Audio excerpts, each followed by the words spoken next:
Hello and welcome to the Space Between Ideas. I'm Blaine Gates. Uh, Today it is the first time that we're taking a take two. Take two.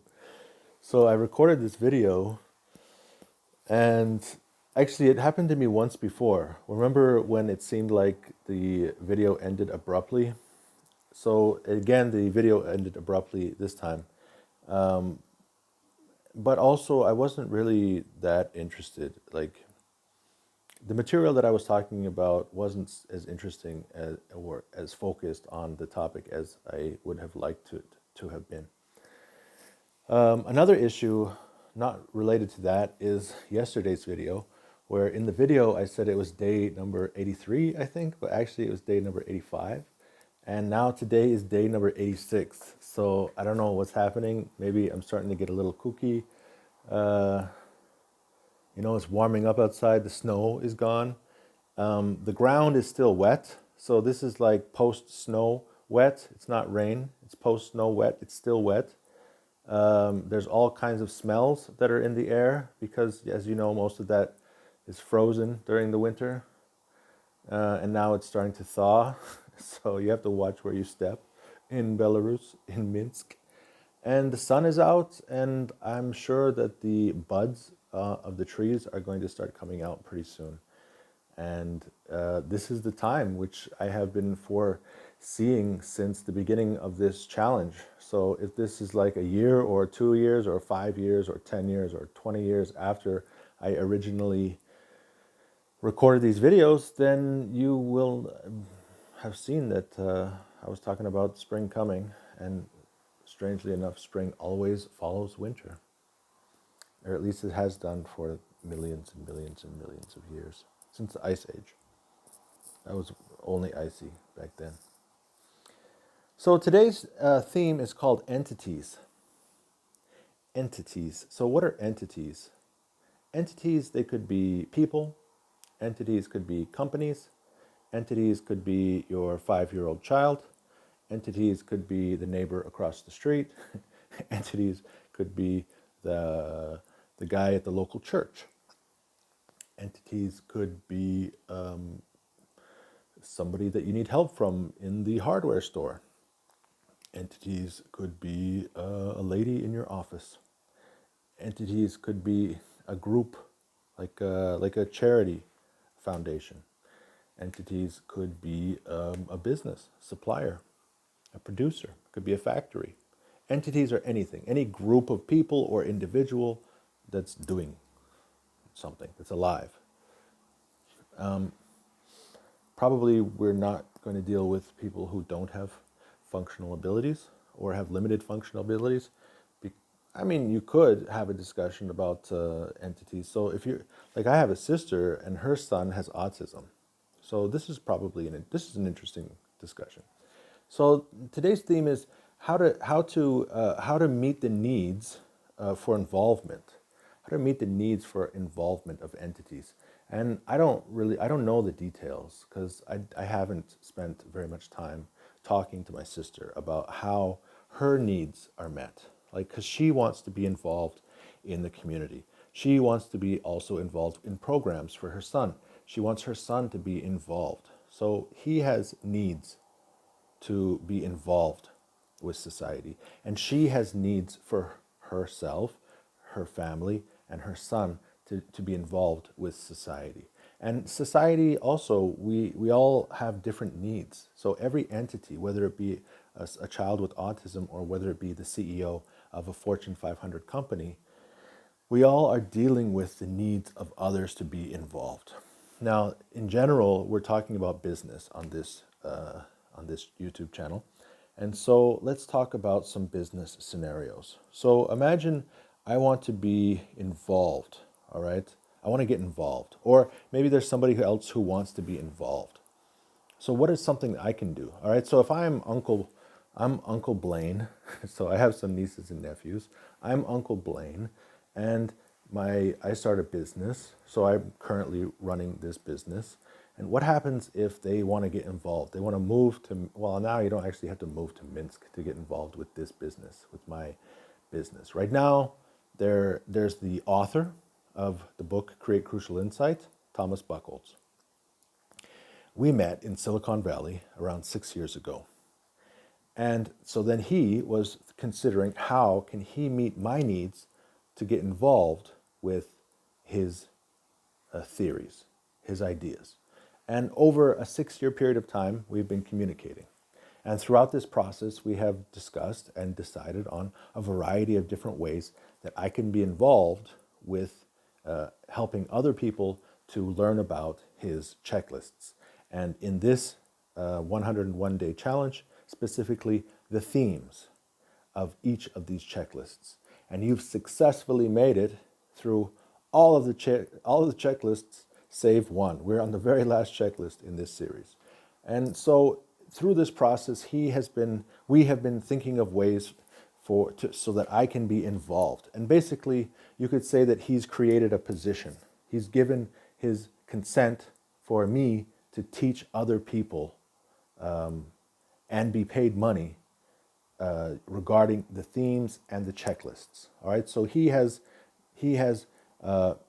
followed certain principles. He's made certain decisions in order for me to be involved. All right, what about creating an endeavor? So you can create a position. I don't know, what's the position that we've created? You could call me a coach. You could call me a consultant. I like the word coach a little better because I'm working with people one-on-one. And currently I haven't been trying to reach out directly to corporations. I've been reaching out directly to individuals, and I think it's more of a coaching environment. Consulting, I think, is where I would be like looking at a company, and then I would be doing some interviews.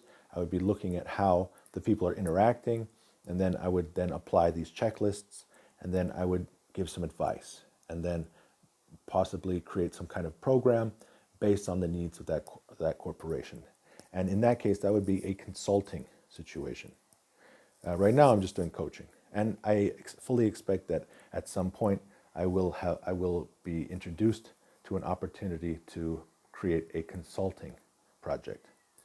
And so that's an endeavor. So I have this desire, I'm an entity, I want to get involved with consulting. I want to go into a business, use these checklists, make some analysis, do some interviews, create a program, do some training, and get paid. So that is creating an endeavor. So when you want now, and so that's how I'm getting involved. Now, what would I do if I want other people to get involved? If somebody said, "Hey, Blaine, I like these themes, I like these checklists, and I want to get involved. I want to become a coach." Then what can I do? All right. So this is where the challenge is. So how do I create a position? How do I create an endeavor so that other people can get involved? All right. That's a very good question. And when you are working in your businesses, what do? So you have a company, and your niece or nephew wants to get involved. Your cousin needs a job, all right? So how do you create something so you can meet the needs for your family members to get involved? Because, I mean, now more than ever, people have to rely on their networks. The people who have stronger networks, that have more connections, are going to survive much better through economic turmoil than people who are by themselves. Because the people who are well connected with each other have been able to experience these opportunities for meeting the needs for involvement. And they already have the skill of seeing a person and saying, all right, so I see your strengths and weaknesses. I can see how you fit in within this ecosystem. And if you're able to manage ecosystems, and if you're able to plug in pieces into that ecosystem, you're going to be very valuable as possibly the supply of goods decreases. If the supply decreases, so if this economic engine, my main concern about the coronavirus is that everybody went home, and the economic engine in the world kind of got smaller. And the thing is that demand is perhaps just as big as it used to be, but the supply has gone down a little bit. And so what's going to happen is the prices are going to increase very quickly. And as the prices increase very quickly, then people are going to go out and they're going to buy even more because they want to stock up, and there's going to be some fear. Possibly it will be difficult to get loans. Possibly new businesses won't be opening up immediately because of the difficulty of funding, investing in new businesses and creating new supply. And it's going to create kind of a, there's going to be some problems in the economic system. And the question is, who are the people who are able to see the opportunities for involvement? How do I get him involved? How do I get her involved? How can we involve? How can we build that economic machine to absorb demand again? It's a very interesting question. All right, now resources with respect to an endeavor. All right, so when we're looking at the resources, there's going to be like different strengths and weaknesses of the entities that want to get involved. And so it's important to understand those strengths and weaknesses. Like there's things that I can do and there's things that I cannot do. I'm not the best person to advise in certain areas, in a lot of areas, in the majority of areas in this world. I have a very limited set of skills. I listen to the problem which you are faced with. I present a checklist, and then you talk about the things which you are thinking within the structure of these themes. And at the end of the process, hopefully, you've reached some kind of conclusion about what you're going to do next. All right?